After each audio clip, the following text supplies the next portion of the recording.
अस्सलाम वालेकुम। वालेकुम सलाम सर। वालेकुम सलाम।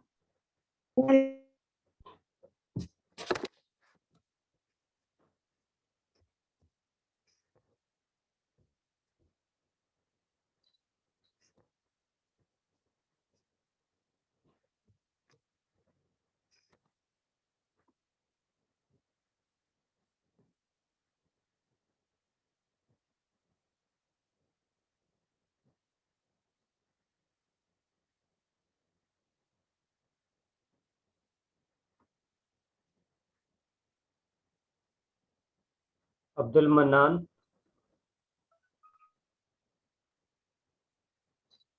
Kindly roll call please. अपनी अटेंडेंस बोले। अब्दुल मन्नान,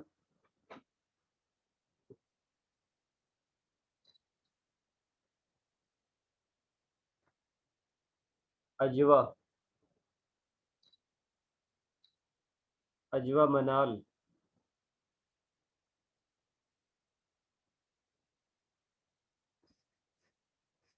अजवा मनाल,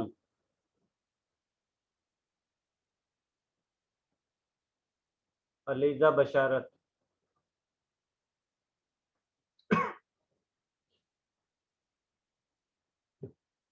अलीजा बशारत,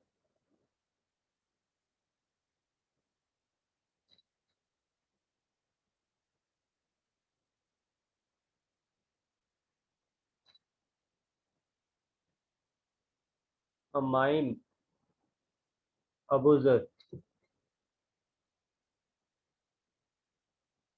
अमाइम अबूजर,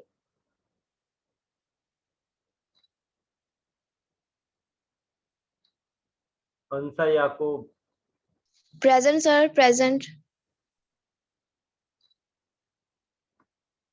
अंजा Javed,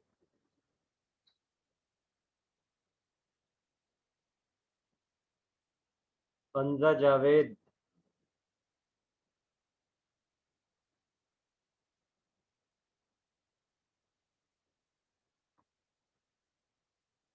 Barira Aslam,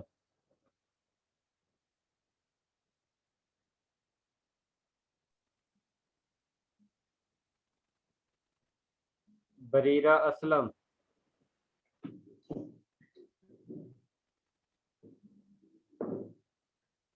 Faisal Altaf, present sir.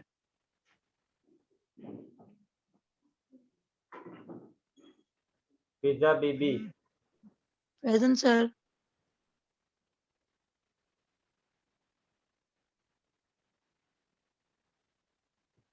Hadia Zainab,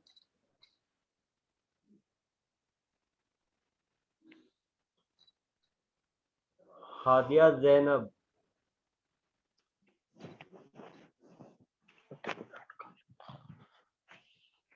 Javeria Javed, present sir. Khadija Hafeez,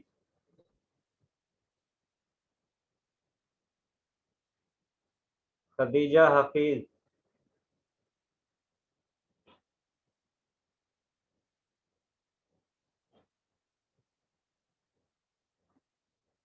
Kinza Faqir Hussain, present sir.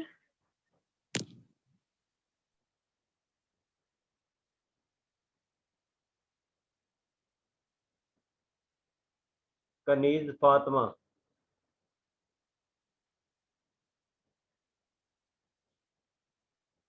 Kaneez Fatima,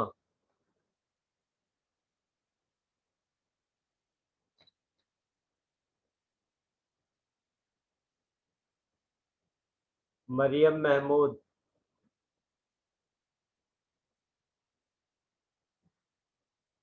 Maryam present Mahmood, sir. Maryam Mahmood है। Present sir. मई महमूद प्रेजेंट।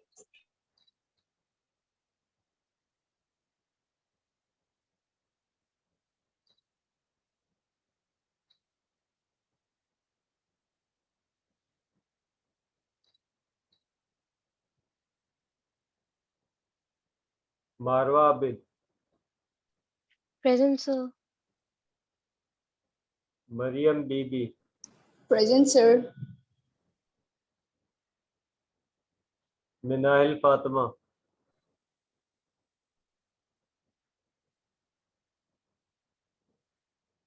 मिनाहिल आपका माइक का इशू है?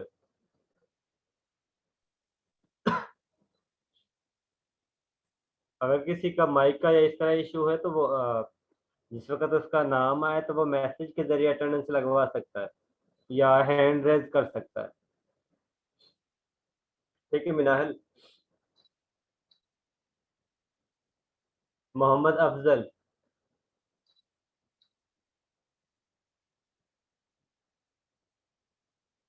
Mohammad Afzal,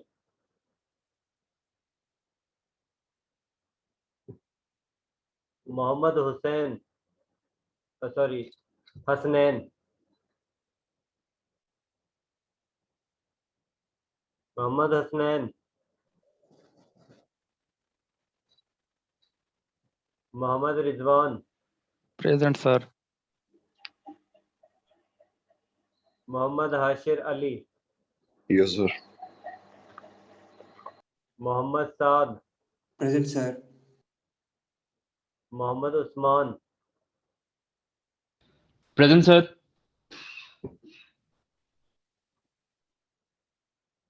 मुज़य्यन, Present, sir. Nadeem Hasan,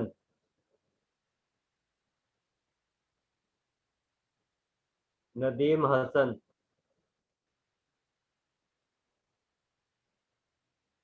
Nimra Khalil, Present, sir.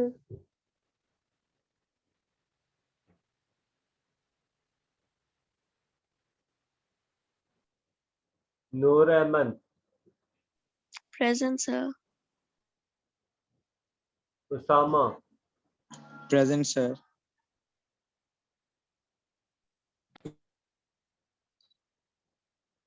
रामला मजहर,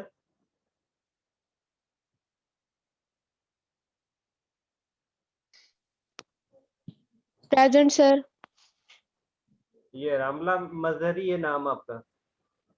सर रमला मजहर है इसका नाम। रमला मजहर। रिदा Zainab, Present, sir. रमेसा Nadeem, Present, sir. सबा करम, Present, sir. समीउल्लाह, सना Asghar, Present, sir. Toha Shahzad, present sir. Syed Aun Raza, Syed Aun Raza, Taskeen Ahmed, Taskeen Ahmed, Iman.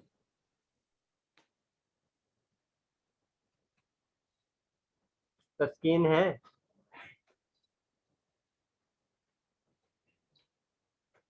तस्कीन Ahmad, Zainab. Present, sir. Zainab, present. अब वो नाम स्टूडेंट नाम अपना सुन ले जो एब्सेंट है, अगर वो प्रेजेंट है तो अटेंडेंस लगवा सकते हैं। Abdul Mannan, Ajwa Manal, Aliza Basharat, Amaim Abuzar,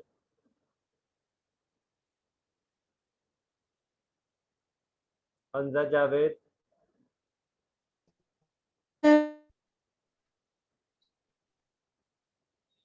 Bareera Aslam, Hadia Zainab, Khadija Hafeez, present sir Khatija Hafiz. कनीज फातिमा,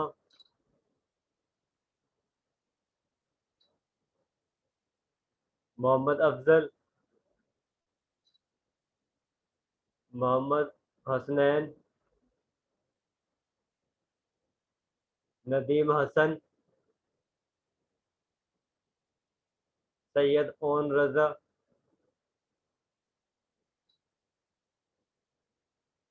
तस्कीन अहमद।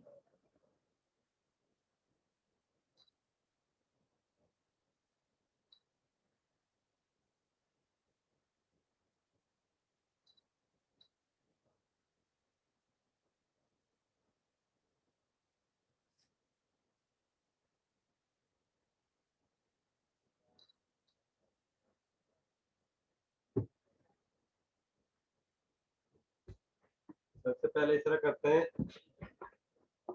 इंट्रोडक्शन करते हैं, क्योंकि आज आप लोगों को पहला लेक्चर है और पहला लेक्चर में सबसे पहला काम ये करते हैं कि आप लोगों के साथ इंट्रोडक्शन होता है और इसके साथ आप लोगों को बताया जाता है कि ये जो कोर्स है जो अब आप लोगों ने PC2 पढ़ना है, इसमें कितने क्विज होंगे, कितनी इसमें असाइनमेंट होंगी और उसकी वेटेज क्या है, कि फाइनल का वेटेज क्या होगी और मिड की वेटेज क्या होगी, क्विज़ेस की और असाइनमेंट की वेटेज क्या होगी। और इसके साथ आप लोगों के जो कितनी आप लोगों की छुट्टी अलाउ होती हैं, कितने के बाद परसेंटेज अगर आप लोगों की ज़्यादा होती है एब्सेंटीज की, तो उस कंडीशन में आप लोग जो है फाइनल पेपर नहीं दे सकते। ये सारी इंफॉर्मेशन जो है वो फर्स्ट लेक्चर में ही आप लोगों से शेयर की जाती है।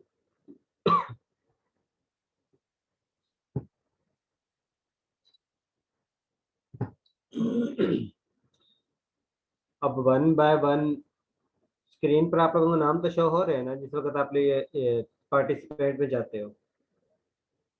तो यहाँ पर आप लोगों ने, हर स्टूडेंट ने, जो नाम तो यहाँ से शो हो रहा है, आप लोगों ने अपने लास्ट सेमेस्टर में जो भी CGPA है उसकी इंफॉर्मेशन देनी है और आप लोगों ने ये बताना है कि आप लोगों की लास्ट डिग्री कहाँ से है। ठीक है, मेरी आवाज़ आ रही है आप लोगों को? Yes sir. जी सर, आ रही है। सर हमारी GPA नहीं बनी अभी तक। सर असल रिजल्ट ही शो हुआ अभी फाइनल। चलें, ये आप लोगों ने बता दें। चलिए, इंटर में आप लोगों के कितने मार्क्स आए हैं और आप लोगों की लास्ट डिग्री कहाँ से है और आप लोग कहाँ से बिलोंग करते हो, तो यानी कि आप लोगों की रेजिडेंसी जो है वो किस एरिया से है। ठीक है, यस सर। चलिए वन बाय वन। सबसे पहला नाम जो आ रहा है वो अलीजा का आ रहा है, अलीजा बशारत।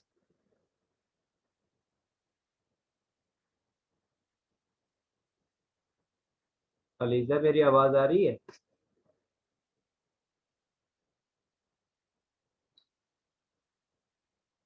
अलीजा बशारत।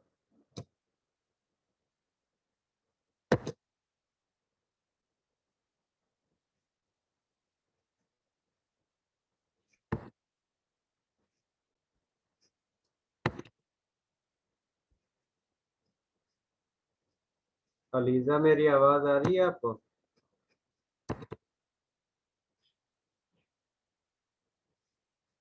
और ये जी सर, आ रही है आपको।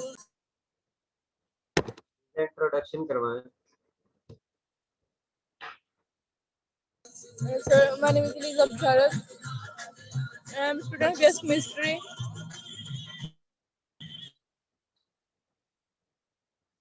अलीजा, आपकी लास्ट डिग्री कहाँ से है और आप कहाँ से बिलोंग करती हैं? Sir, I belong to Sialkot. आपकी बात क्लियर नहीं आ रही है मुझे। ठीक है अलीजा, ठीक है जी। नेक्स्ट,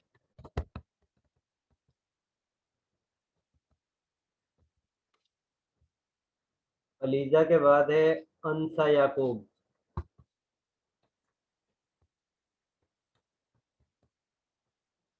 अंसा याकूब। जी सर, अस्सलाम वालेकुम सर। वालेकुम सलाम। सर आई बिलोंग टू मांगा मंडी। And my marks 857.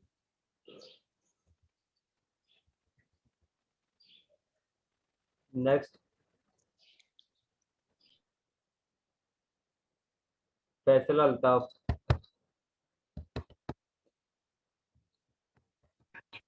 Assalamu alaikum, sir. Walaikum salam. Sir, I belong to Abakar and intermediate from Zubaida Academy JPS Bhakkar, and I got 987 marks in FSC engineering. Fiza Baby. Assalamu alaikum, sir. Walaikum salam. Sir, I completed my FSC from Punjab College Sahiwal and got 912 marks. इसके बाद next, आप लोगों के पास participant में नाम show हो रहे हैं ना, तो जितने भी स्टूडेंट इसमें इनरोल हैं आप लोगों की क्लास के अंदर?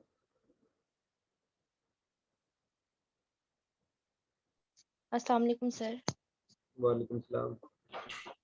Sir, I'm from Dera Ghazi Khan and I got 886 marks in FSC.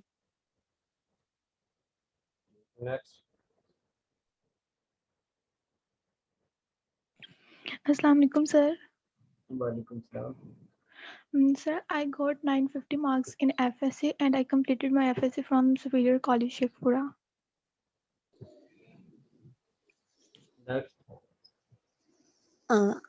I got 811 marks in inter and I completed my inter from Punjab College and I belong to Lahore. Next,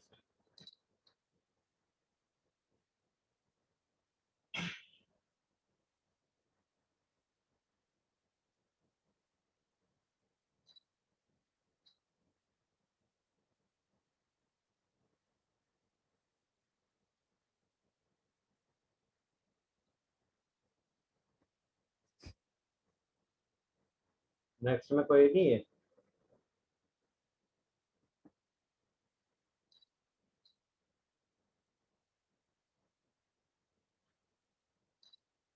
मरवा Abid.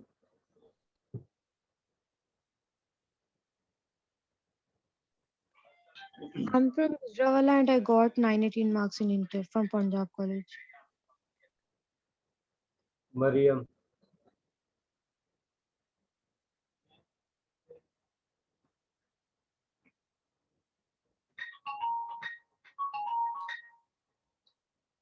Maryam.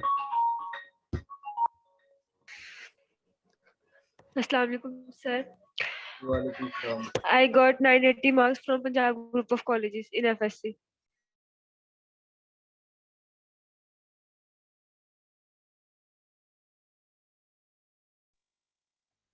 Sir, I have completed my FSC from Star Academy Kotedu and I'm from Chapakoloni Kotedu and I got 867 marks in FSC.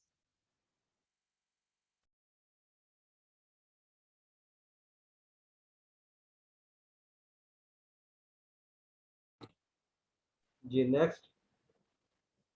Assalamu alaikum, sir. वालेकुम I am from Kotadu. I have passed my intermediate exam from Punjab Group of College, Kotadu campus. इसके बाद next.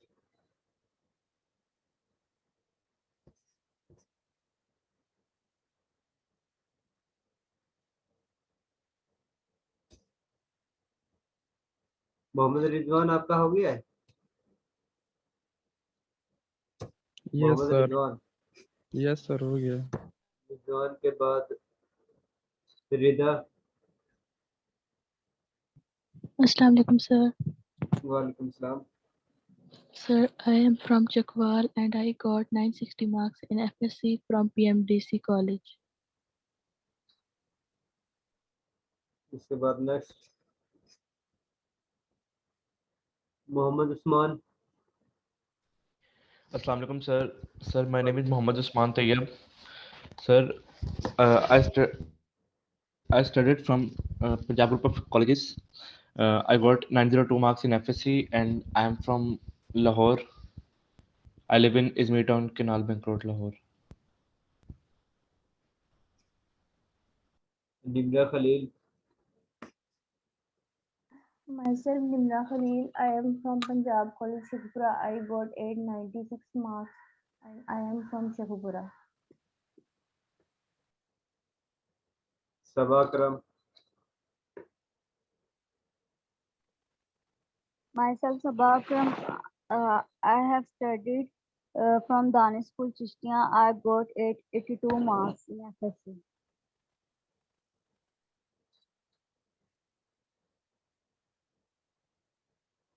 Zainab, Assalamualaikum sir, I am Zainab Rahil and I am from Lahore and I did my FSC from Punjab College and I got 87.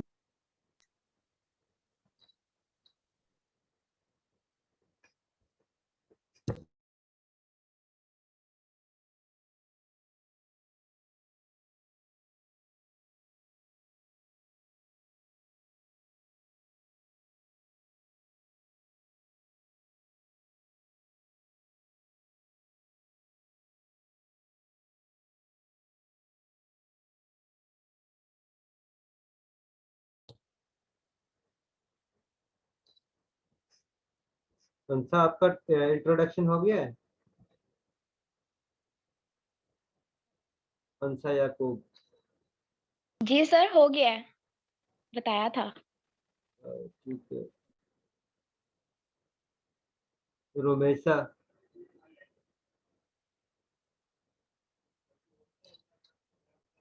Sir, I am Ramesa Nadeem and I did my FSC from Punjab Group of Colleges and I scored 851 marks there and I belong to Lahore.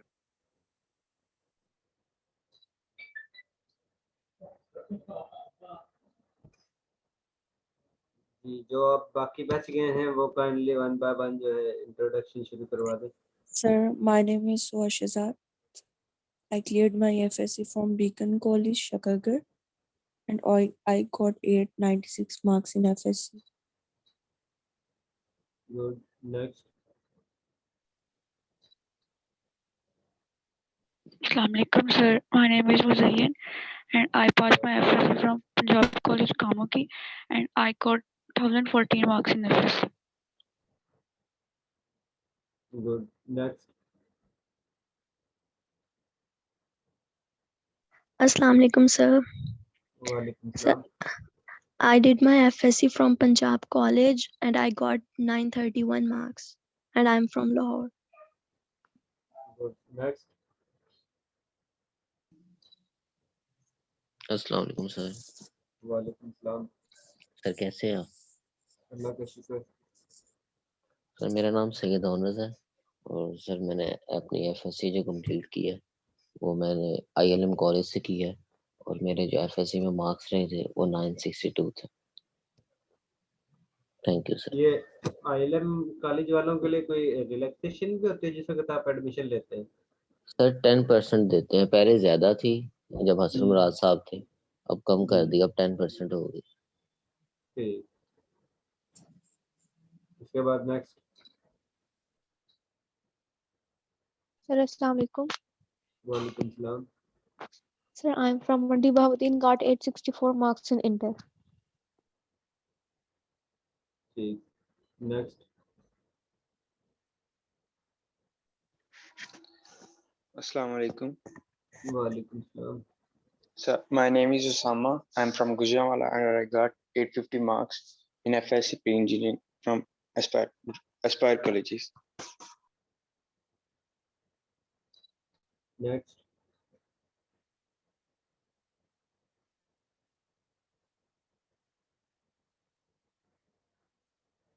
Ji introduction हो गया सबका?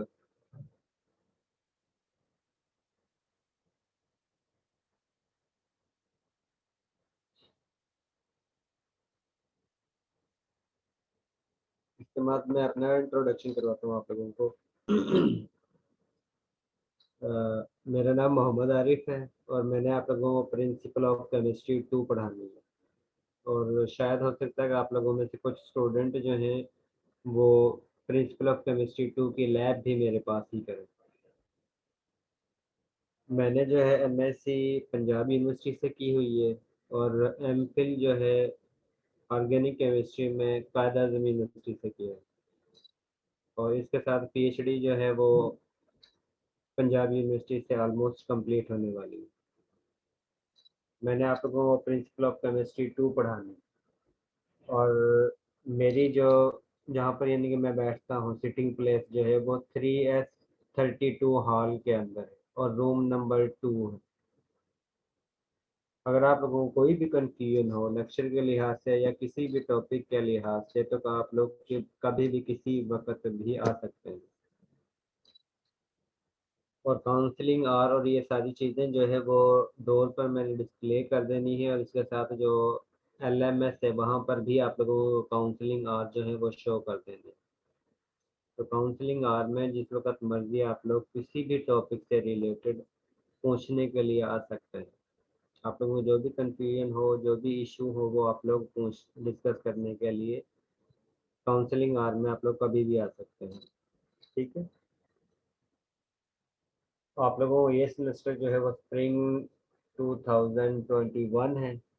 इसमें आप लोगों ने ये तो उम्मीद है कि सभी की आप लोगों को PCD 1 जो है वो क्लियर होगी, क्योंकि अगर किसी स्टूडेंट की PC 1 में सेप्ली आ जाती है, अल्लाह ना करे इस तरह हो, लेकिन इस तरह होता है कि बाद स्टूडेंट जिस तरह आप लोगों को रजिस्ट्रेशन कर लेते हैं, रजिस्ट्रेशन के बाद स्टूडेंट का, क्योंकि अभी आप लोगों का जो रिजल्ट है वो फाइनलाइज नहीं हुए, तो अगर किसी की PC 1 में से सेप्ली आ जाती है तो वो PC 2 कोर्स को नहीं पढ़ सकता है। इसके लिए कंपलसरी है कि आप लोगों ने PC 1 प्रिंसिपल ऑफ केमिस्ट्री 1 को क्लियर किया हो, क्योंकि ये बाद स्टूडेंट का इशू आ जाता है कि उनकी PC 1 क्लियर नहीं होती है लेकिन वो एक्सक्यूज मी PC सर, आपकी आवाज ब्रेक होके आ रही है सर।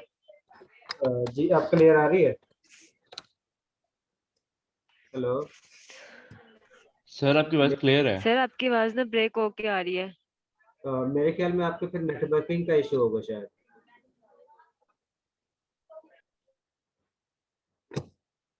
मैं आप लोगों को ये कि क्योंकि काफ़ी स्टूडेंट को इस तरह का इशू आता है तो उस इशू को मैं आप लोगों को बता रहा हूँ कि प्रिंसिपल ऑफ केमिस्ट्री 2 वो स्टूडेंट पढ़ सकते हैं जिनकी प्रिंसिपल ऑफ केमिस्ट्री 1 क्लियर हो।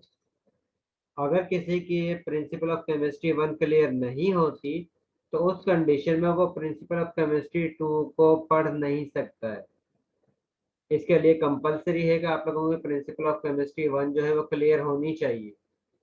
और बाद स्टूडेंट का इस तरह का इशू आता है कि वो रजिस्ट्रेशन कर लेते हैं प्रिंसिपल ऑफ केमिस्ट्री 2 की और प्रिंसिपल ऑफ केमिस्ट्री 1 में उनके सेप्ली आ जाती है,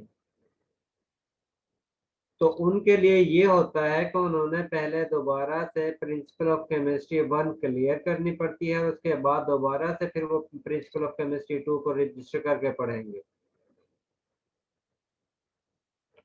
ये उनके लिए है कि जिनको इस चीज़ की इंफॉर्मेशन नहीं है।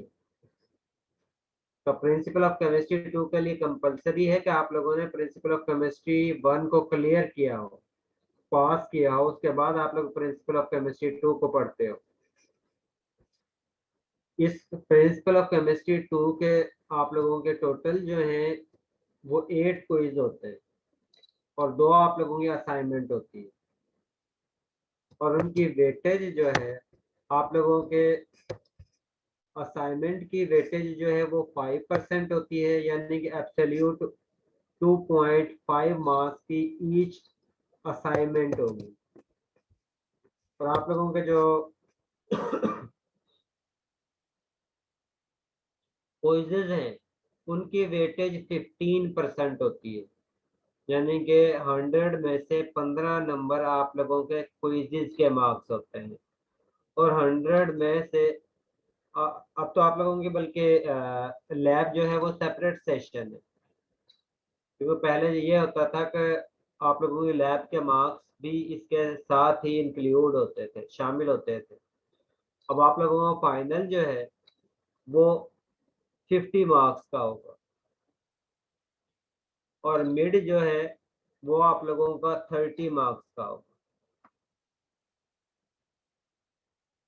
आप लोगों के टोटल डिवीजन जो है क्विज़ की 15% होगी और असाइनमेंट की 5% होगी, 30% आप लोगों का मिड होगा और 50% आप लोगों का फाइनल पेपर होगा।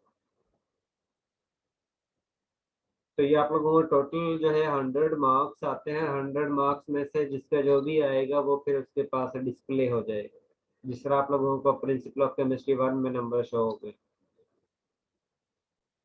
आप लोगों ने जो बुक रीड करनी है, जो आप लोगों ने बुक पढ़नी है, वो मैकमेरी की बुक है और उसका 7th एडिशन है। अगर आप लोग फोटोकॉपियर के पास जाते हो तो उससे आप लोगों ने डायरेक्ट ये कहना है कि प्रिंसिपल ऑफ केमिस्ट्री 2 या PC2 की बुक दे दें, वो आप लोगों को फोटोकॉपी फॉर्म में दे देंगे। फोटोकॉपियर जो UMT के फोटोकॉपियर हैं मेन बिल्डिंग के साथ वाले, उनसे कहेंगे तो वो आप लोगों को प्रिंसिपल ऑफ केमिस्ट्री 2 की बुक जो है हार्ड फॉर्म में प्रोवाइड कर देंगे। इसके साथ अटेंडेंस का काफ़ी इशू होता है, क्योंकि आप लोगों की अटेंडेंस जो है वो ऑनलाइन सिस्टम है कि आप यानी कि आप लोगों की अटेंडेंस क्लास के दौरान ही होनी है। होने के बाद जिस वक्त अटेंडेंस चली जाती है उसके बाद उसमें मॉडिफिकेशन नहीं होती है कि जो एब्सेंट है वो एब्सेंट ही है और जो प्रेजेंट है वो प्रेजेंट है। और इसमें मैक्सिमम परसेंटेज यानी कि मिनिमम परसेंटेज एब्सेंटीज की जो है वो 20% हो सकती है। अगर 20% से ज़्यादा एब्सेंटीज होती हैं तो उस कंडीशन में उसको ऐसे ग्रेड लगता है। ऐसे ग्रेड का मतलब है कि उसका रिजल्ट जो है उसने इसको कंप्लीट नहीं रीड किया है और ये कोर्स वो दोबारा से पढ़ेगा और उसके बाद दोबारा से वो उसको क्लियर करेगा। इसलिए अटेंडेंस का खास ख्याल रखना है, क्योंकि यहाँ पर आप लोगों की जिस वक्त अटेंडेंस होती है वो ऑनलाइन सिस्टम है कि आप लोगों की ERP पर क्लास के दौरान ही अटेंडेंस होगी। अटेंडेंस होने के बाद आप लोगों की अटेंडेंस जो है वो उसी वक्त क्लास के दौरान ही सबमिट हो जाती है और जिसके बाद सबमिट होने के बाद आप लोगों की अटेंडेंस जो है उसको हम चेंज नहीं कर सकते हैं। जो एब्सेंट है वो एब्सेंट ही होगा, जो प्रेजेंट है वो प्रेजेंट ही होगा। ठीक है, इसलिए आप लोगों ने अटेंडेंस का खास ख्याल रखना है। इसके बाद नेक्स्ट है कि आप लोगों के जो कोर्स है,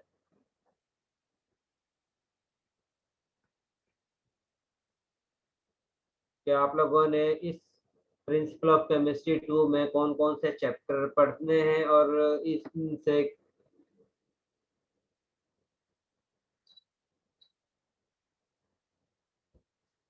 ठीक है Zainab.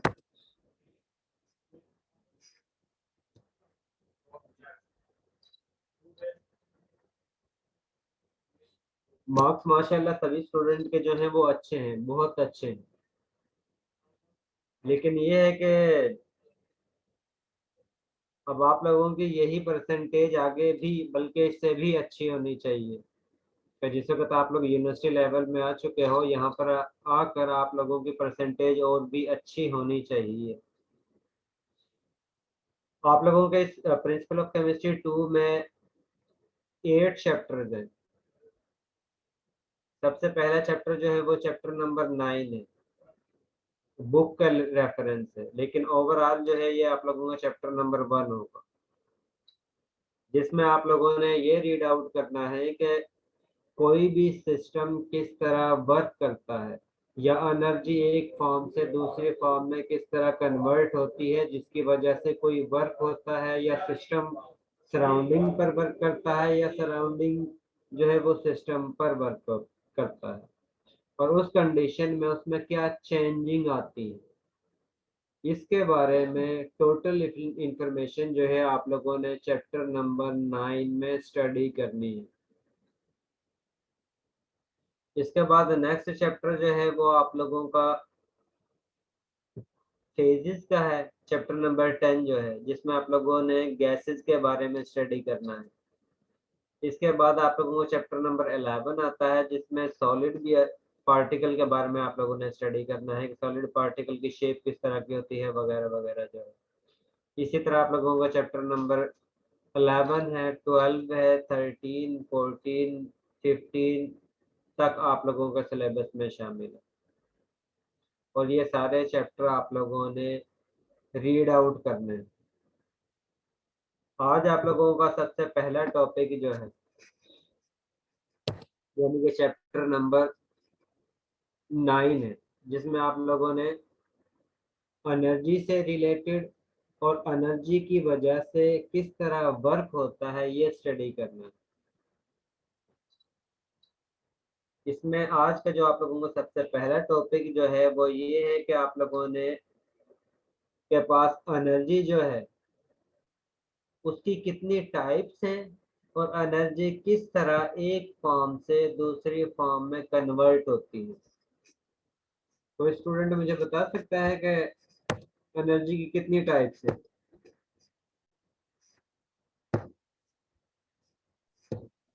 Sir, kinetic energy and potential energy. इसके अलावा कोई और टाइप्स भी हैं?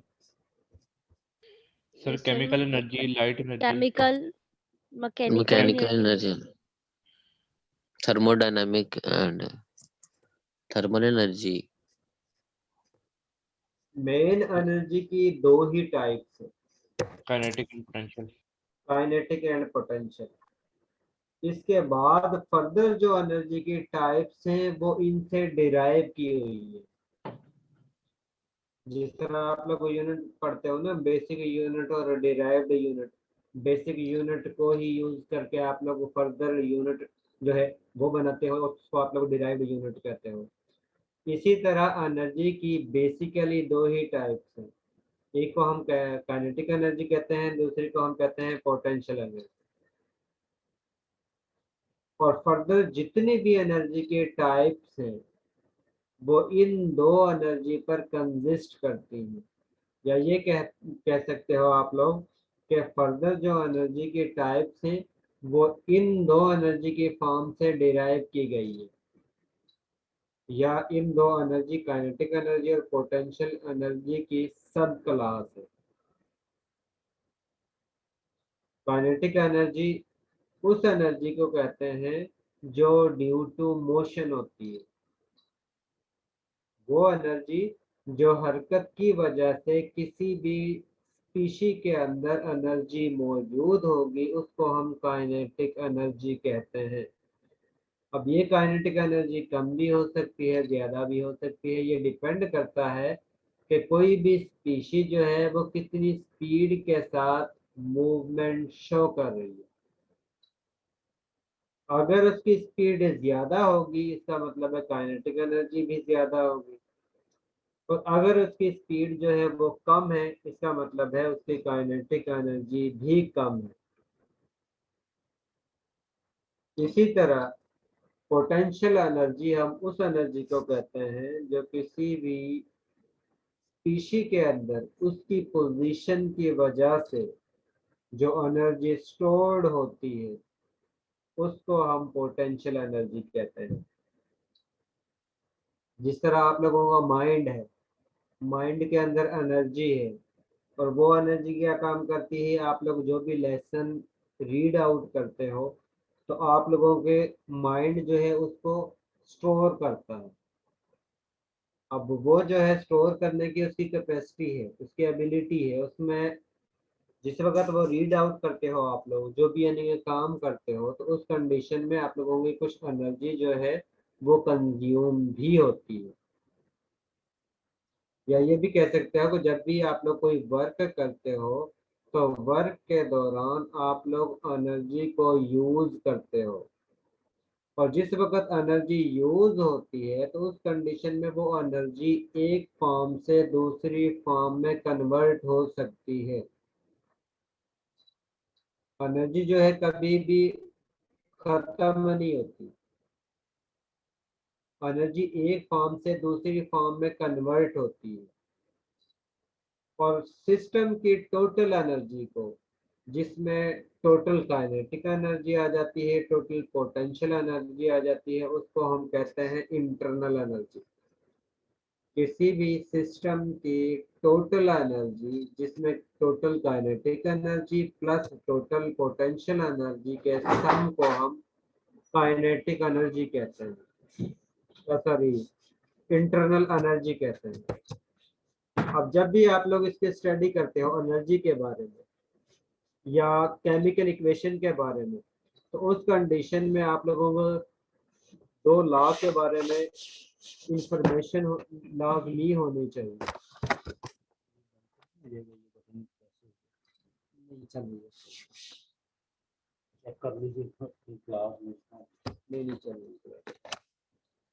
इसमें सबसे पहला लॉ है law of conservation of mass.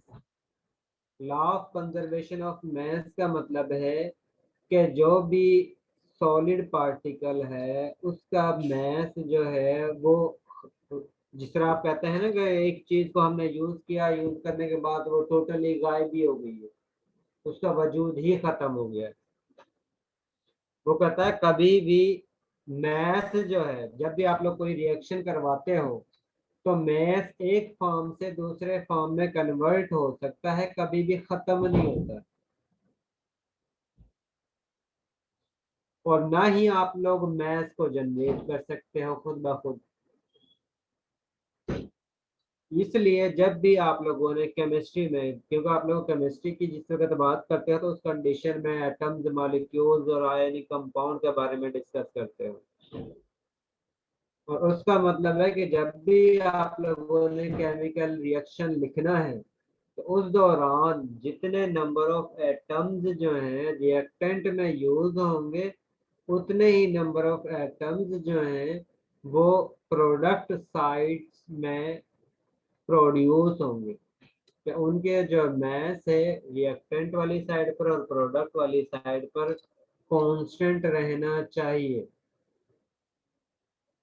और इस पर्पज के लिए हम नंबर ऑफ एटम्स को बैलेंस करते हैं, जिसको हम इक्वेशन को कहते हैं बैलेंस्ड केमिकल इक्वेशन, जिसके जरिए आप लोगों ने लेफ्ट साइड पर और राइट साइड पर नंबर ऑफ एटम्स की क्वांटिटी इक्वल करनी होती है। और इसकी एक मैं एग्जांपल आप लोगों को दिखा रहा हूँ। ये जिस तरह आप लोगों के पास इक्वेशन है, अब इसमें आप लोगों के पास मीथेन गैस को ऑक्सीजन के साथ रिएक्शन करवाते हो, जिसके जरिए आप लोगों के पास कार्बन डाइऑक्साइड गैस बनती है और इसके साथ वाटर मॉलिक्यूल बनता है। अब आप लोगों ने अगर इसमें से सपोज ये 2 भी नहीं है, इनिशियली जिस वक्त आप लोग लिखते हो तो मीथेन गैस लिखते हो, ऑक्सीजन गैस लिखते हो, कार्बन डाइऑक्साइड गैस लिखते हो और इसके साथ जो है वो वाटर मॉलिक्यूल लिखते हो। अब जिस वक्त आप लोग इसके साथ नंबर ऑफ मोल्स शो नहीं करते, तो इसका मतलब है, तो उस कंडीशन में आप लोगों ने सबसे पहला काम ये चेक करना है रिएक्टेंट वाली साइड पर और प्रोडक्ट वाली साइड पर जो नंबर ऑफ एटम्स है उनकी क्वांटिटी सेम है या डिफरेंट है। अगर क्वांटिटी सेम नहीं होगी तो इसका मतलब है उनका मास भी सेम नहीं होगा। जिस तरह सपोज अगर यहाँ पर आप लोग 2 को नहीं लिखते हो तो इस कंडीशन में आप लोगों के पास राइट साइड पर रिएक्टेंट वाली साइड पर ऑक्सीजन के 2 एटम हैं जो कंज्यूम हो रहे हैं, लेकिन प्रोडक्ट वाली साइड पर आप लोगों के पास ऑक्सीजन के 4 एटम प्रोड्यूस हो रहे हैं। अब इसका मतलब ये है कि आप लोग चीज को कम यूज कर रहे हो लेकिन चीज ज्यादा बन रही है, ये पॉसिबल नहीं है। इसी वजह से हम कहते हैं कि जब भी आप लोगों ने कोई भी केमिकल इक्वेशन लिखनी है तो उस कंडीशन में लाजमी है कि आप लोगों ने उस केमिकल इक्वेशन को बैलेंस भी करना है। जिस वक्त आप लोग केमिकल इक्वेशन को बैलेंस करते हो तो उस कंडीशन में आप लोग law of conservation of mass को फॉलो करते हो, क्योंकि उस कंडीशन में नंबर ऑफ एटम्स की क्वांटिटी सेम होगी, जिसका मतलब है कि नंबर ऑफ एटम्स का जो मास है रिएक्टेंट वाली साइड पर और प्रोडक्ट वाली साइड पर सेम होगा, जिसकी वजह से जितना आप लोग मैस रिएक्टेंट का यूज करोगे उतना ही प्रोडक्ट के फॉर्म में आप लोगों के पास मैस हासिल होगा। तो अगर आप लोग केमिकल इक्वेशन को बैलेंस्ड फॉर्म में नहीं लिखते तो इसका मतलब है कि आप लोगों law of conservation of mass का इनहराफ कर रहे हो। Law of conservation of mass को आप लोग फॉलो नहीं कर रहे, और जिस वक्त आप लोग law of conservation of mass को फॉलो नहीं करोगे इसका मतलब है कि आप लोगों की केमिकल इक्वेशन केमिस्ट्री के पॉइंट ऑफ व्यू से ठीक नहीं होगी। इसके बाद दूसरा है law of conservation of energy. ये दो लॉ हैं जो आप लोगों ने इस चैप्टर में डिस्कस करने हैं। पहला जो है law of conservation of mass, कि जिसमें आप लोगों ने एटम्स के नंबर ऑफ मोल्स को बैलेंस करना है। जिस वक्त तक आप लोग नंबर ऑफ मोल्स को रिएक्टेंट और प्रोडक्ट के स्पीशी के नंबर ऑफ मोल्स को सेम नहीं रखोगे तो उस कंडीशन में आप लोगों के पास रिएक्टेंट साइड पर और प्रोडक्ट साइड पर मैस इक्वल नहीं होगा। दूसरा लॉ है कि आप लोगों ने एनर्जी को भी, क्योंकि जब भी आप लोगों के पास केमिकल रिएक्शन होगा तो उस दौरान एनर्जी जो है वो कंजर्व रहेगी। यानी कि जितनी एनर्जी जो है सिस्टम से सराउंडिंग में खर्च होगी, यानी कि रिएक्शन के दौरान जितनी एनर्जी रिलीज होगी उतनी ही एनर्जी को सराउंडिंग जो है वो ऑब्जर्व करती है। ये कभी नहीं होता कि सिस्टम एनर्जी को, जितनी एनर्जी को रिलीज करता है तो सराउंडिंग वाली स्पीशीज जो है उससे भी ज्यादा एनर्जी को गेन कर सके। सपोज के आपको मैं एक एग्जांपल देता हूँ। आपके पास अलीजा और अंसा, ठीक है, दो स्टूडेंट हैं। अलीजा के पास जो है वो 100 रुपीज है और अंसा जो है वो अलीजा के पास से 50 रुपीज हासिल करती है, या उससे कहती है कि मुझे पैसों की ज़रूरत है तो काइंडली अलीजा जो है मुझे 50 रुपए जो है उधार दे दे। जिस वक्त अलीजा अंसा को 50 रुपए उधार देगी तो अंसा 50 से ज़्यादा हासिल करेगी या 50 रुपए ही हासिल करेगी? जाहिर है 50 से हासिल करेगी ना। इसीलिए law of conservation of energy भी यही कहता है, जब जितनी एनर्जी सिस्टम रिलीज करेगा उतनी ही एनर्जी जो है सराउंडिंग का जो सिस्टम है वो एनर्जी को गेन करेगा। इसका मतलब है जितनी रिलीज हो रही है उतनी ही एनर्जी सराउंडिंग में गेन हो रही है। इसका मतलब है कि एनर्जी जो है रिएक्शन के दौरान एक फॉर्म से दूसरी फॉर्म में कन्वर्ट होती है। यानी कि सिस्टम में हो सकता है किसी और फॉर्म में एनर्जी हासिल हो, लेकिन जिस वक्त वो सराउंडिंग में कन्वर्ट हुई है तो उस कंडीशन में उसकी शेप कोई और हो सकती है। ठीक है, अगर जिस तरह अलीजा के पास है, अंसा कहती है कि मैंने बाल पॉइंट लेनी है। अब अलीजा के पास जो है वो रुपए हैं 100 रुपीज और रुपए की फॉर्म में ही है, लेकिन अलीजा क्या करती है? अलीजा इस तरह करती है कि बाल पॉइंट परचेज करती है और बाल पॉइंट परचेज करने के बाद अंसा को देती है। अब अलीजा के पास ओरिजिनल फॉर्म जो थी वो पैसे में थी, लेकिन अंसा को चाहिए थे बाल पॉइंट की फॉर्म में। अब अलीजा ने क्या किया है? अलीजा ने अपने पैसों को खर्च किया है, खर्च करके अंसा को बाल पॉइंट दिए। अब बेसिकली बाल पॉइंट की कीमत वही है जितनी अलीजा ने पैसे खर्च किए हैं, लेकिन पेज जो है उसका फॉर्म जो है वो डिफरेंट है। अब अलीजा के पास वही चीज पैसों की फॉर्म में थी, लेकिन अंसा के पास वही पैसे जो है वो बाल पॉइंट की फॉर्म में है। पैसों की जस्ट फेज जो है वो चेंज हुई है। पैसों की अमाउंट उतनी ही है जितनी अलीजा के पास थी।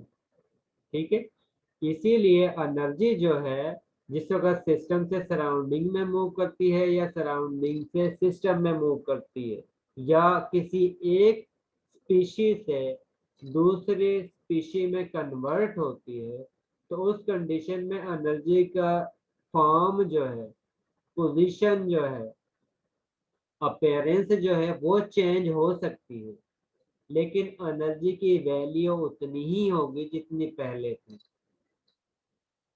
जितने अलीजा ने पैसे खर्च करके बॉल पॉइंट परचेज की है उतनी ही कीमत की बॉल पॉइंट अंसा को मिलनी है, उतने ही पैसे अंसा के पास होंगे, लेकिन वो पैसे जो है वो बॉल पॉइंट की फॉर्म में होंगे, पैसों के फॉर्म में नहीं होंगे। इसीलिए हम कहते हैं कि एनर्जी जो है वो एक फॉर्म से दूसरी फॉर्म में कन्वर्ट हो सकती है, लेकिन एनर्जी कभी भी इस तरह नहीं होगा एनर्जी जो है वो गायब हो जाए या एनर्जी जो है आप लोग खुद जनरेट कर सको, इस तरह नहीं होगा। जब भी आप लोगों ने कोई भी काम करना है, सिस्टम जब भी कोई काम करेगा या सिस्टम पर वर्क होगा तो उस कंडीशन में एनर्जी की एक्सचेंज होगा। एनर्जी या तो सिस्टम के अंदर आएगी या एनर्जी जो है सिस्टम से सराउंडिंग में मूव करेगी, और उसकी अमाउंट जो है वो सेम ही होगी। जितनी एनर्जी जो है सिस्टम सराउंडिंग में रिलीज करेगा उतनी ही एनर्जी सराउंडिंग जो है वो सिस्टम से गेन करेगा। अब आप लोगों के पास दो मेथड है तो जिसके जरिए आप लोग केमिकल रिएक्शन को आइडेंटिफाई करते हो, क्योंकि जब भी हम केमिस्ट्री के पॉइंट ऑफ व्यू से देखते हैं तो हमारे पास केमिकल इक्वेशन आती है, हमारे पास रिएक्शन आते हैं, और उसके बारे में आप लोगों ने इंफॉर्मेशन देनी होती है कि ये रिएक्शन किस तरह हो रहा है, इसका रीजन क्या है, वगैरह वगैरह। अब रिएक्शन के बारे में आप लोगों को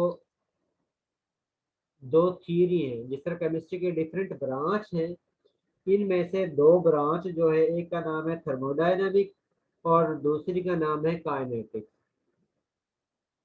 अब ये दोनों ब्रांचेस जो हैं आप लोगों को केमिकल रिएक्शन के बारे में कुछ इंफॉर्मेशन प्रोवाइड करती हैं, और ये इंफॉर्मेशन जो है वो डिफरेंट है। थर्मोडायनामिक कुछ डिफरेंट प्रॉपर्टी बताती है, काइनेटिक्स जो है केमिस्ट्री की दूसरी ब्रांच जो है वो कुछ और इंफॉर्मेशन प्रोवाइड करती है।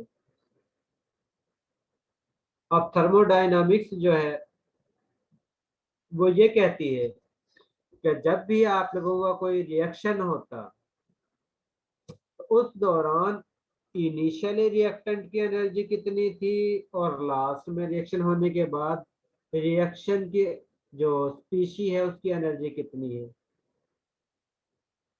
ठीक है, जिस तरह अनीजा के पास 100 रुपीज थे, उसके बाद अंसा ने 50 रुपीज जो है अनीजा से लिए थे। अब थर्मोडायनामिक्स हमें डायरेक्ट ये बताएगा जो अनीजा है उसके पास इनिशियल कितने रुपए थे और इसमें जो रुपए अंसा को इसने दिए हैं, देने के बाद इसके पास कितने रुपए बाकी बचे हैं। इसी तरह थर्मोडायनामिक्स सिर्फ ये हमें इंफॉर्मेशन प्रोवाइड करती है कि आप लोगों को जब भी रिएक्शन होगा तो रिएक्शन के बाद और रिएक्शन से पहले, यानी कि रिएक्टेंट और प्रोडक्ट की एनर्जी कितनी होती है, एनर्जी कम है या ज्यादा है। काइनेटिक एनर्जी जो है हमें ये इंफॉर्मेशन प्रोवाइड नहीं करती कि रिएक्टेंट की कितनी एनर्जी है, प्रोडक्ट की एनर्जी कितनी है। अब थर्मोडायनामिक हमें ये इंफॉर्मेशन प्रोवाइड नहीं करता है कि रिएक्टेंट जिस वक्त प्रोडक्ट में कन्वर्ट हुआ है तो उसने कौन सा पाथ अडॉप्ट किया है, कि किस स्टेप के जरिए रिएक्टेंट पहले किसी और चीज में कन्वर्ट हुई है, उसके बाद किसी और चीज में कन्वर्ट हुई है, और उसके बाद लास्ट में प्रोडक्ट में कन्वर्ट हुई है। थर्मोडायनामिक्स इसके बारे में नहीं बताते। थर्मोडायनामिक केमिकल रिएक्शन के मैकेनिज्म के बारे में कोई भी इंफॉर्मेशन प्रोवाइड नहीं करता है, लेकिन केमिकल काइनेटिक्स जो है वो आप लोगों को रूट के बारे में बताता है कि किस रूट के जरिए रिएक्टेंट प्रोडक्ट में कन्वर्ट होते हैं।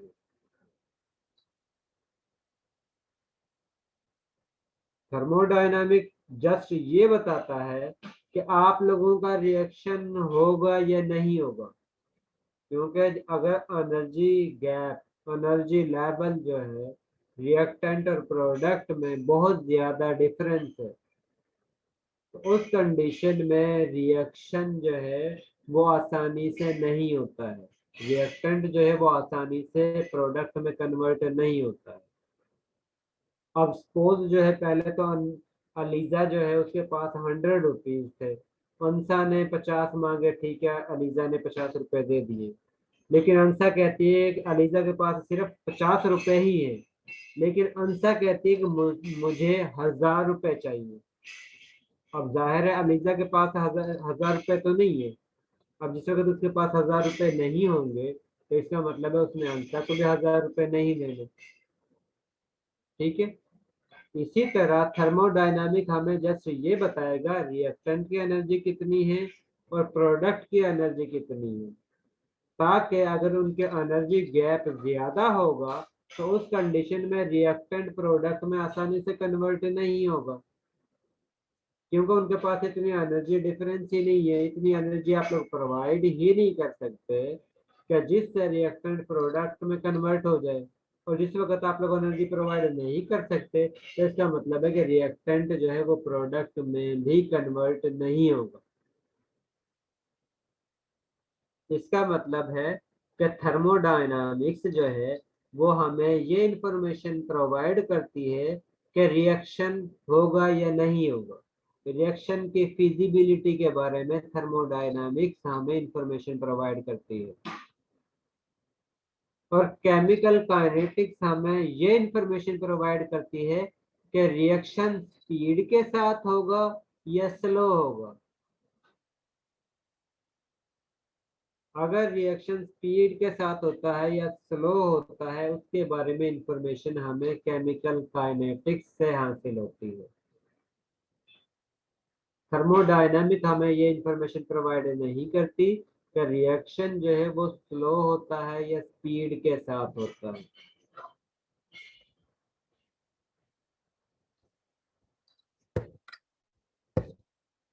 जिस तरह ये आप लोगों के पास एक ग्राफ है, ये आप लोगों के पास रिएक्टेंट स्पीशी है, ये आप लोगों के पास प्रोडक्ट स्पीशी है। अब रिएक्टेंट जो है इधर से पहले कन्वर्ट होता है, यहाँ पर जाता है, उसके बाद दोबारा से प्रोडक्ट में कन्वर्ट होना शुरू हो जाता है। ये वाला ग्राफ जो है अलोंग वाई एक्सिस जो है वो एनर्जी है। ये वो एनर्जी भी हो सकती है जिसको आप लोग यूज करते हो जिस वक्त आप लोग बुक रीड करते हो, किसी भी लेसन को सीखते हो, तो उस दौरान आप लोगों की एनर्जी जो है वो कंज्यूम होती है। इसी तरह जब भी यानी कि रिएक्शन होता है, रिएक्शन होने के बाद रिएक्टेंट एक दूसरे के करीब आते हैं, करीब आने के बाद उनकी एनर्जी हाई होना शुरू हो जाती है, उनकी एनर्जी जो है वो ज्यादा होना शुरू हो जाती है। और एक स्टेज आती है जिस वक्त रिएक्टेंट की एनर्जी जो है वो मैक्सिमम होती है, और इस स्टेज को हम इंटरमीडिएट भी कहते हैं, ट्रांजिशन स्टेट भी कहते हैं। और इस कंडीशन में आप लोगों के पास रिएक्टेंट और प्रोडक्ट, या ये कह सकते हो ऐसी स्टेज होती है जिस पोजीशन पर ना ही वो रिएक्टेंट स्पीशी होती है ना ही कंप्लीटली प्रोडक्ट स्पीशी होती है, वो इनके दरमियान में इनका फेज होता है जिसको हम इंटरमीडिएट कहते हैं। ये उस कंडीशन में होते हैं। और इस स्टेज पर स्पीशी की यानी कि जो बॉन्ड, क्योंकि जब भी केमिकल रिएक्शन होता है तो उस दौरान ओल्ड बॉन्ड जो है वो ब्रेक होते हैं और न्यू बॉन्ड बनते हैं। लेकिन ये जो ट्रांजिशन स्टेट होती है इस कंडीशन में ना ही पुराने बॉन्ड कंप्लीटली ब्रेक होते हैं और ना ही कंप्लीटली न्यू बॉन्ड जनरेट होते हैं। इसका मतलब है कि ट्रांजिशन स्टेट के दौरान पार्शली ओल्ड बॉन्ड जो है वो ब्रेक होते हैं और पार्शली न्यू बॉन्ड बनते हैं। और ये ऐसी स्टेज होती है जिसमें एनर्जी मैक्सिमम होती है, और उसके बाद अगर ये रिएक्टेंट में कन्वर्ट होती है या प्रोडक्ट में कन्वर्ट होती है तो दोनों कंडीशन में ट्रांजिशन स्टेट से एनर्जी रिलीज होगी। जिस वक्त वो प्रोडक्ट में भी कन्वर्ट होगी तब भी एनर्जी रिलीज होगी। अगर वो दोबारा से रिएक्टेंट में कन्वर्ट हो जाती है तो उस कंडीशन में भी एनर्जी रिलीज होगी। अब वो एनर्जी कितनी रिलीज होती है इसके बारे में इंफॉर्मेशन हमें थर्मोडायनामिक बताती है, काइनेटिक्स इंफॉर्मेशन नहीं बताती। काइनेटिक्स हमें ये बताती है कि इंटरमीडिएट स्टेज हासिल होती है, लेकिन थर्मोडायनामिक हमें इंटरमीडिएट स्टेज के बारे में इंफॉर्मेशन प्रोवाइड नहीं करती है। थर्मोडायनामिक ये हमें बताती है कि रिएक्शन स्पॉन्टेनियस होगा या नॉन स्पॉन्टेनियस होगा, लेकिन केमिकल काइनेटिक्स हमें ये इंफॉर्मेशन प्रोवाइड नहीं करती कि रिएक्शन स्पॉन्टेनियस होगा या नॉन स्पॉन्टेनियस रिएक्शन होगा। ठीक है, इसमें से अगर आप लोगों को कोई भी कंफ्यूजन है तो वो आप लोग पूछ सकते हो, अदरवाइज फिर हम आगे चलते हैं।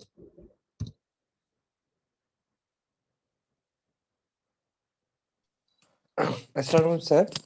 जी सर आपने कहा था कि जब भी वो इंटरमीडिएट स्टेट से रिएक्टेंट या प्रोडक्ट बनेगा एनर्जी हमेशा रिलीज होगी।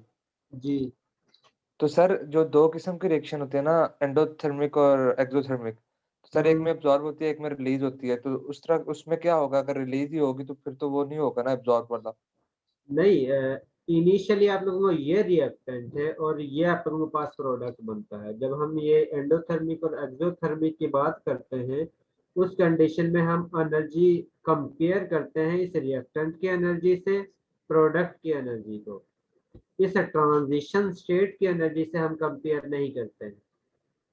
ठीक है, जब भी हम एंडोथर्मिक और एक्सोथर्मिक रिएक्शन देखेंगे तो उस कंडीशन में हम इस रिएक्टेंट की एनर्जी को कंपेयर करेंगे प्रोडक्ट की एनर्जी से। अब यहाँ पर जो आप लोगों के पास ग्राफ शो हो रहा है इसमें रिएक्टेंट की एनर्जी कम है और ये प्रोडक्ट की एनर्जी ज्यादा है, क्योंकि अलोंग एक्स एक्सिस ऊपर की तरफ जो है एनर्जी इंक्रीज हो रही है और यहाँ पर इस लेवल पर आप लोगों के पास रिएक्टेंट है और इस लेवल पर आप लोगों के पास प्रोडक्ट है। अब बेसिकली प्रोडक्ट की एनर्जी जो है वो इंक्रीज हो रही है या प्रोडक्ट की एनर्जी रिएक्टेंट की एनर्जी से ज्यादा है। इसका मतलब है जिस वक्त रिएक्टेंट प्रोडक्ट में कन्वर्ट हुआ है तो उस कंडीशन में उसने एनर्जी को गेन किया है और ऐसे प्रोसेस को जिस दौरान एनर्जी गेन होती है उसको हम एंडोथर्मी कहते हैं। ठीक है, क्योंकि इसमें हम बेसिकली रिएक्टेंट की एनर्जी को प्रोडक्ट से कंपेयर कर रहे हैं। इसी तरह अगर आप लोगों के पास ये प्रोडक्ट इस लेवल पर हासिल ना होता बल्कि इस लेवल पर यहाँ पर हासिल होता, उस कंडीशन में रिएक्टेंट की एनर्जी ज्यादा होनी थी और प्रोडक्ट की एनर्जी कम होनी थी। इसका मतलब है कि जिस वक्त रिएक्टेंट प्रोडक्ट में कन्वर्ट होती तो उस कंडीशन में प्रोडक्ट की एनर्जी जो है वो रिएक्टेंट से कम है और उस दौरान इस रिएक्शन के दौरान एनर्जी जो है वो रिलीज होनी थी और उस कंडीशन में हमने इस रिएक्शन को एक्सोथर्मिक रिएक्शन कहना था। ठीक है, ट्रांजिशन स्टेट को जिस वक्त हम कंपेयर करते हैं रिएक्टेंट और प्रोडक्ट से वो चीज और आती है और जिस वक्त हम एंडोथर्मिक और एक्सोथर्मिक की बात करते हैं वो डिफरेंट चीज है, क्योंकि एंडोथर्मिक और एक्सोथर्मिक रिएक्शन में हम रिएक्टेंट की एनर्जी को प्रोडक्ट से कंपेयर करके फिर हम एनर्जी के बारे में बताते हैं कि रिएक्शन जो है वो एंडोथर्मिक है या एक्सोथर्मिक है। ठीक है, और आप लोगों के पास रिएक्शन उसी वक्त होता है जिस वक्त आप लोगों के रिएक्शन के पास इतनी एनर्जी या इस ट्रांजिशन एनर्जी जो है इससे स्लाइटली भी ज्यादा एनर्जी होगी तो उस कंडीशन में रिएक्टेंट जो है वो प्रोडक्ट में कन्वर्ट होती है। और अगर आप लोगों के सिस्टम के पास सिर्फ इतनी ही एनर्जी है कि रिएक्टेंट जो है वो ट्रांजिशन स्टेट तक पहुंचते हैं और उससे ज्यादा उसके पास एनर्जी नहीं है तो उस कंडीशन में वो प्रोडक्ट में कन्वर्ट नहीं होंगे बल्कि वो दोबारा से रिएक्टेंट में कन्वर्ट हो जाएंगे। ठीक है, सर ये पॉइंट दोबारा बताइएगा। जिस तरह फ्लाई ओवर होता है फ्लाईओवर पर सपोज आप लोग बाइक जो है वो स्पीड के साथ राइज करके चढ़ाते हो। अगर आप लोगों की बाइक जो है वो बहुत ही हैवी है, उसके अंदर एनर्जी है, उसके पास पेट्रोल भी काफी है, तो उस कंडीशन में वो आसानी से उस फ्लाईओवर को क्रॉस कर जाती है। और अगर आप लोगों के पास बाइक ऐसी है जिसके पास पेट्रोल भी कम है और वो वैसे ये कह लो कि उसकी डेट भी जो एक्सपायर हो चुकी है, उसको बड़ी मुश्किल से धक्का लगा कर आप लोग बड़ी मुश्किल से ऊपर तक लेकर जाते हैं और उसके बाद थक जाते हैं या पेट्रोल खत्म हो जाता है या वो बंद हो जाती है। अब पेट्रोल बंद होना या उसकी कैपेसिटी मजीद ना होना, वो ये चीज इंडिकेशन कर रही है कि उसके पास इतनी एनर्जी नहीं है जिसकी वजह से ये बाइक जो है इस बैरियर को क्रॉस कर सके। अगर उसके पास एनर्जी होगी तो उस कंडीशन में ये इस बैरियर को क्रॉस करेगी और उसी कंडीशन में रिएक्टेंट प्रोडक्ट में कन्वर्ट होगा। और अगर आप लोगों के पास रिएक्टेंट स्पीशी के पास एनर्जी इतनी नहीं है तो उस कंडीशन में वो यहाँ तक या यहाँ तक राइज करेगी और दोबारा से फिर रिएक्टेंट में कन्वर्ट हो जाएगी। बेसिकली ये एनर्जी का खेल है कि आप लोगों के पास अगर एनर्जी ज्यादा होगी तो उस कंडीशन में रिएक्टेंट प्रोडक्ट में आसानी से कन्वर्ट होगा, और अगर उसके पास एनर्जी कम है तो उस कंडीशन में वो रिएक्टेंट से प्रोडक्ट में कन्वर्ट नहीं होगा। जब फ्लाईओवर पर चढ़ते चढ़ते आप लोग थक जाओगे और वहीं से आप लोग वापस आ जाओगे। ठीक है, तो अगर आप लोगों के रिएक्टेंट स्पीशी के पास इस एनर्जी से जिसके जरिए ये पहले बैरियर या ट्रांजिशन स्टेट तक पहुंचती है और उससे अगर मजीद एनर्जी हासिल है और उसके पास एनर्जी बच जाती है तो उस कंडीशन में वो प्रोडक्ट में कन्वर्ट होगी, अदरवाइज वो रिएक्टेंट में दोबारा से कन्वर्ट हो जाएगी। और इस एनर्जी को हम एक्टिवेशन एनर्जी कहते हैं। वो मजीद एनर्जी जिसके जरिए रिएक्टेंट प्रोडक्ट में कन्वर्ट होता है उससे स्लाइटली एक्सेस एनर्जी को हम एक्टिवेशन एनर्जी कहते हैं। और अगर किसी रिएक्शन के अंदर वो एक्टिवेशन एनर्जी मौजूद होगी तभी वो रिएक्टेंट से प्रोडक्ट में कन्वर्ट होगा, अदरवाइज वो रिएक्टेंट से प्रोडक्ट में कन्वर्ट नहीं होगा। ठीक है, यहाँ तक समझ आ गया है? यहाँ तक अगर किसी को कोई भी डाउट है तो वो पूछ सकता है। सर वो एनर्जी सेम भी हो सकती है? किस चीज की? सर जो आपने बताया ना कि जो इंटरमीडिएट जो ट्रांजिशन स्टेट पे जो एनर्जी होती है अगर वो ज़्यादा होगी तो रिएक्टेंट से ज़्यादा होगी तो वो प्रोडक्ट में कन्वर्ट होगा, तो मैं पूछूं वो हाँ, एनर्जी सेम भी हो सकती है? नहीं सेम होगी तब भी उसके लिए फिजिबिलिटी नहीं होती है कि वो आसानी से प्रोडक्ट में कन्वर्ट हो जाए। Okay sir. सर ये जो एक्टिवेशन एनर्जी होती है ये हम खुद से इंक्रीज वगैरह कर सकते हैं ना, प्रेशर इंक्रीज करके और कैटलिस्ट वगैरह ऐड करके? आप लोग एक्टिवेशन को फैसिलिटेट कर सकते हो, जो रिएक्शन का पाथ है उसको फैसिलिटेट कर सकते हो, यानी कि आप लोग इस बैरियर हाइट जो है इसको डिक्रीज कर सकते हो प्रेशर इंक्रीज करके या टेम्परेचर इंक्रीज करके। उसकी वजह से ये रिएक्टेंट आसानी से प्रोडक्ट में कन्वर्ट हो जाती है, लेकिन उसकी काइनेटिक एनर्जी जो है उस पर अफेक्ट नहीं होता। Okay sir, thank you sir. ठीक है, जिस वक्त आप इस बैरियर हाइट को लो कर देते हो उस कंडीशन में आसानी से रिएक्टेंट प्रोडक्ट में कन्वर्ट हो जाता है। बेसिकली आप लोग पाथ को फैसिलिटेट कर देते हो जिसके जरिए आसानी से रिएक्टेंट जो है वो प्रोडक्ट में कन्वर्ट हो जाता है। Okay sir, thank you. यहाँ तक क्लियर है? Yes sir. मेरे ख्याल में टाइम हो गया है, आज के लिए इतना ही काफी है। बाकी जो है नेक्स्ट क्लास में पढ़ेंगे। अब वो स्टूडेंट अटेंडेंस लगवा लें जो इस क्लास या जिनकी अटेंडेंस नहीं हुई है। मेरी नहीं हुई।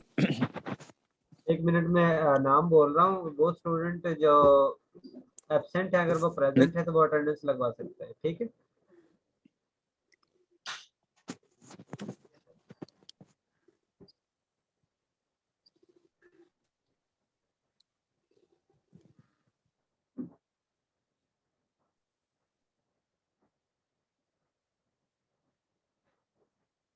और बल्कि ये आप लोग अपनी स्क्रीन पर देख भी सकते हो कि कौन से स्टूडेंट एब्सेंट है, कौन से प्रेजेंट है।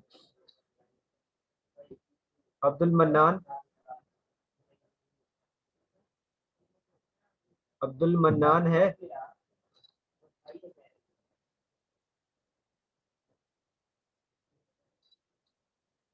अजबा,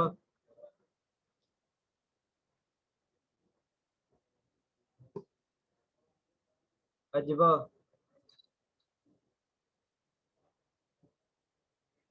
अलीजा,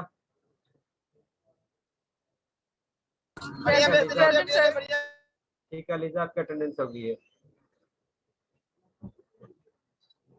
अमायम, Here, sir. अंसा, अंसा की हो गई Present, है। इसके sir. बाद Present. Bareera, Present, sir. Hadiya, Hadiya, Present, sir.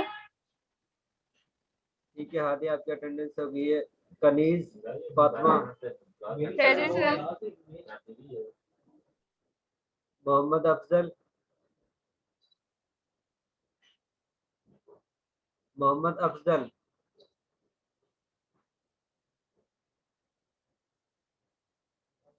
Mohammad Hasnain, Mohammad Hasnain, Nadeem Hasan,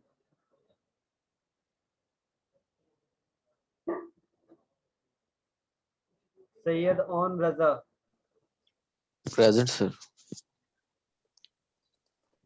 तस्कीन Ahmed, Sir, Nadeem Hassan present. Nadeem Hassan, Nadeem 53 column. Surajva Manal present. Surajva Manal present. ठीक है जो आपकी अटेंडेंस होगी। जिसके अलावा कोई और स्टूडेंट है जिसकी अटेंडेंस ना हुई अभी तक?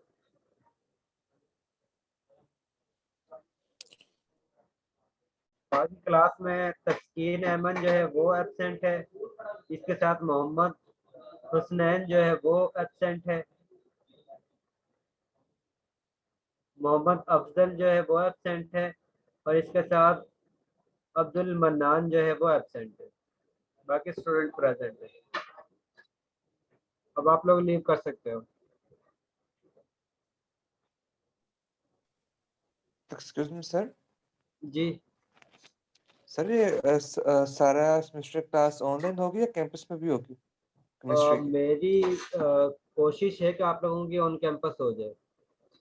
जी सर, सर ट्राई कीजिएगा। मेरी फुल कोशिश है साहब। Okay sir, thank you sir. असल में रूम का काफी इशू आ रहा है। सर स्टूडेंट्स का ये इशू आ रहा है कि हमारी 3 क्लासेस हैं इकट्ठी। जी मतलब कि पहली केमिस्ट्री होती है, उसके बाद इंग्लिश है, उसके बाद फंक्शनल बायोलॉजी है, और तीनों कंजेक्टिव क्लासेस हैं इकट्ठी हैं। अब 15 मिनट बाद हमारी इंग्लिश की है, फिर 11 बजे हमारी जो है ना फंक्शनल बायोलॉजी की है। तो स्टूडेंट्स को ये इशू आ रहा है कि अगर कैंपस में क्लास होती है तो फिर कैंपस में जो है ना वो नेट कनेक्शन सही नहीं होता, तो वो बाकी उनकी 2 क्लासेस में इशू ना हो। नहीं, ये आईपीसी जाकर आप लोग अटेंड कर सकते हो ना। अगर आप लोगों के ऑन कैंपस हो जाती है, कोई ऑनलाइन होती है, तो आप आईपीसी जाकर उधर से भी अटेंड कर सकते हो। यस सर, ऐसे ही है सर। मैंने वैसे सर आपको बता रहा हूँ कि उनका ये प्रॉब्लम है, बता रहे थे वो। उस्मान देख लो यार, इशू तो दोनों साइड से ही होंगे। Yes sir. ये है कि ऑन कैंपस में ज्यादा यानी कि सीख सकते हो। जी सर, सर ऐसे ही केमिस्ट्री है। मेन सब्जेक्ट है हम लोगों का, तो वही ऑनलाइन हो रहा है। यस सर, मेन सब्जेक्ट हमारा केमिस्ट्री का, तो वो होना तो ऑन कैंपस ही चाहिए। Yes sir. तो मेरी कोशिश भी यही होगी ऑन कैंपस ही हो जाए।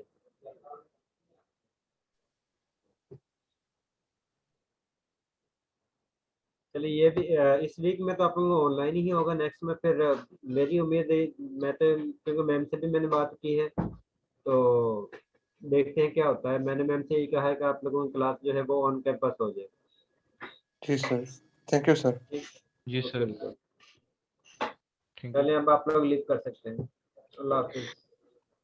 Sir, जी Assalamu alaikum. Can you send us the recorded lecture and slides? जी जी Okay, thank you, sir. Allah Hafiz. अल्लाह हाफिज सर। अल्लाह हाफिज।